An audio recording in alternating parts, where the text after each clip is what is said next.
Hello, lovely people. My name is Roel. I'm a health and nutrition coach, and I publish these weekly videos to give you some tips and inspire you to be as healthy as you can be. Um, Today, I am going to talk about the importance of sleep. And before you walk away and think, yeah, I know how important sleep is, I have some information that may make it even more clear to you how important good sleep is, because in my experience a lot of people know that it's important and they try to get sleep and go to bed on time and do whatever they know to do to get a good night's sleep, but they see it as a little bit of an extra, not something that's actually vitally important for your health. And I got inspired myself this week by a podcast by Lewis Howes, and I really recommend this podcast. Lewis Howes, and his podcast is called The School of Greatness, and he interviews people in his podcast. And this week he was talking to Matthew Walker, who's an absolute authority on sleep. There's nothing he doesn't know about sleep. And it just really brought it home to me again that it's not something additional, it's not something optional, it's something that is vital for your health. And without good sleep, you cannot be as healthy as you can be. Of course, diet is important, and I do often say that diet is the most important factor for your health, but it's not the only one. And if you think about it, you can do without food for a couple of days and be okay, but you could not do without sleep for a couple of days and be okay. You would definitely not be okay. You'd probably be suffering from psychosis. And there's just three things that really stuck out for me in that podcast that I want to share with you to inspire you to also try and get some good sleep, and it could make a real big difference. And I will also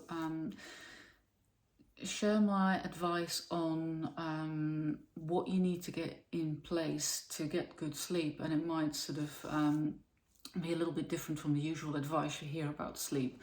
The obvious stuff like don't drink coffee before you go to bed, make sure that your bedroom is a nice place, that it's cool, that it's dark, and that you don't expose yourself to blue light before you go to bed, all that stuff, which I feel is information that a lot of people already have. But I will explain why I think there are three things really in your lifestyle that have to be in place to give yourself a chance to get some good sleep. But let's go back first to these three reasons why sleep is even more important than you already think it is.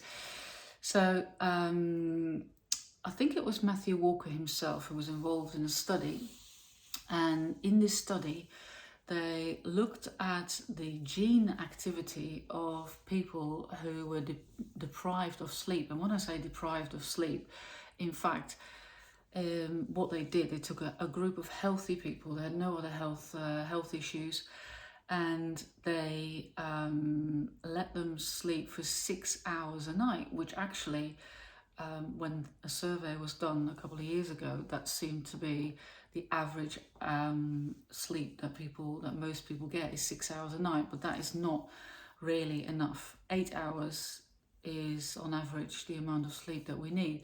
So when I say deprived, they didn't even deprive them very badly of sleep, just by 2 hours. So they got 6 hours of sleep for 1 week only. And this is why I'm so surprised by the outcome of this study, because what it showed is, and bear in mind that it was looking at gene expression, gene activity, that 711 genes were affected by just that small reduction in the hours of sleep for 1 week. And half of those genes where they saw a change increased their activity and were overexpressed, and the other half was underexpressed and the activity of those genes was decreased. So you might think, oh, back up, hang on a minute. I thought your DNA is like set in stone and there's nothing that can be changed about that. That's true. Your DNA is set in stone. It's, you know, what you're born with. But we don't express all of our genes all of the time. So you have a set of genes, but you don't express all of them all the time. So you could actually carry a gene for a certain disease, but not have the disease because you haven't expressed the gene for that disease. And this is called epigenetics. It's a very, very interesting topic. And if you want to know more about it, just look it up and you'll get a load of information. And that explains how actually we do with our lifestyle have some control over our genetic expression. So not over our DNA, but over our genetic expression. And that has a big impact on, you know, how things are going to turn out for you. So going back to the study then, and that's reason number one and reason number two. So reason number one is that the genes that were underexpressed, so reduced in activity, were the genes involved with your immune system. So what that means is that if you only get 6 hours of sleep per night for 1 week, you're already immunocompromised and you're more likely to get ill or not cope well with illness. How staggering is that? And reason number two is that the other half of the 711 genes, mind you, the half of 711 it's not an even number, but I don't think that matters for this discussion. The other half was overexpressed, and these were the genes that were involved in development of tumours, cancer, inflammation of the body, chronic inflammation, and that is the basis of all types of illness and diseases. So this is a highly undesirable result, and that's just from sleeping 6 hours a night for 1 week instead of 8 hours. So maybe that will inspire you even more to make sure that you do get your 8 hours sleep every night, even if you feel like you don't need it. Your body does need it. And if you're interested to know what happens exactly in your body when you're asleep, do read Matthew Walker's book. It's called Why We Sleep. And in there you can find out what happens when we're asleep, what certain lifestyle factors do to our ability to sleep or the quality of the sleep that we get, and what we can do to get the best sleep. So I highly recommend that book, Matthew Walker, Why We Sleep. And reason number three is if you haven't slept for more than 20 hours, basically your cognitive functioning, so that's how your brain functions, is in the same state as it would be if you were over the legal limit for alcohol.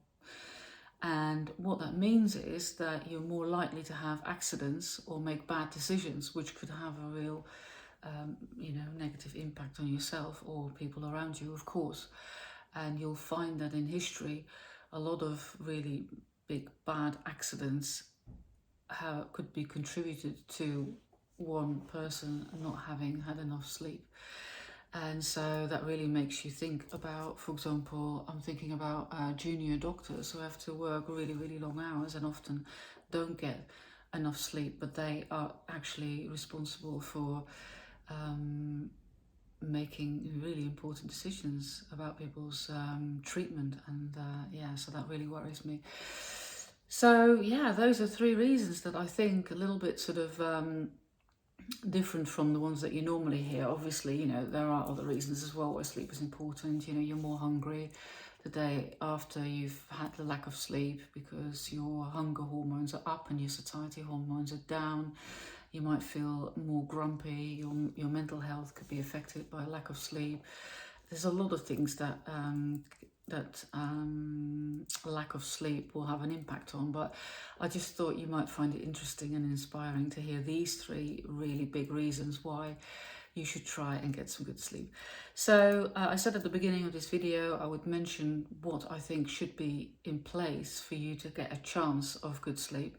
And of course there's the usual, like I said, you know, the caffeine, the blue light, blah blah blah, but I think it's really important to realize that you don't really give yourself a good chance if your diet is shit, or if you're not physically active, or if your mental health is not great. And those are the 3 things that are important for your overall health. So it's good to look after these things anyway, but they will also help to ensure that you have a chance of getting some good sleep.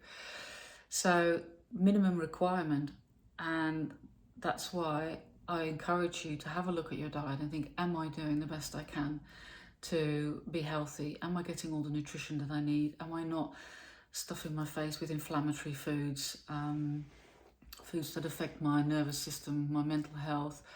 Am I taking time for myself to do the stuff that makes me feel good, so I manage my stress? And am I being physically active as much as possible? And then you'll find that you're much better able to get good sleep. And of course, you can then also look at the things like caffeine and the blue light, but I hardly think that that's going to make a big difference if your diet's not good, your mental health is bad, and you're not moving. Then, you know, just by stop drinking coffee and not looking at your screen for 2 hours before you go to sleep is not really going to cut it. And I think you may have already noticed that when you get these tips on sleep and you think, I tried that, it doesn't make any difference. Maybe that is because these other things are not in place. So have a look at that. And of course, if you need any help with that, I'm very happy to help you with that. And feel free to go to the website and organise a free discovery call. And if you've already tried to do something to improve your diet, but you feel like you can't sustain it, or you know why it's not working, then feel free to request a free PDF with some suggestions on why the diet may not be working for you. And I'll leave the link to that down below. And if you're interested to find out how you can use essential oils for good sleep, I have a link to a download for an ebook on essential oils for sleep. So I'll leave the link to that down below as well, and feel free to grab your free version of that ebook. I hope you find this useful. If not, let me know. And if you did, let me know. I'd love to get some feedback. I know not many people are watching these videos yet. And if you like these videos and you're watching this on YouTube, then obviously do the, do the thing that all YouTube video makers are asking you to do, is to give me a like and a subscribe. And have a fantastic week. I'm really looking forward to seeing you in my next video. Take care. Bye.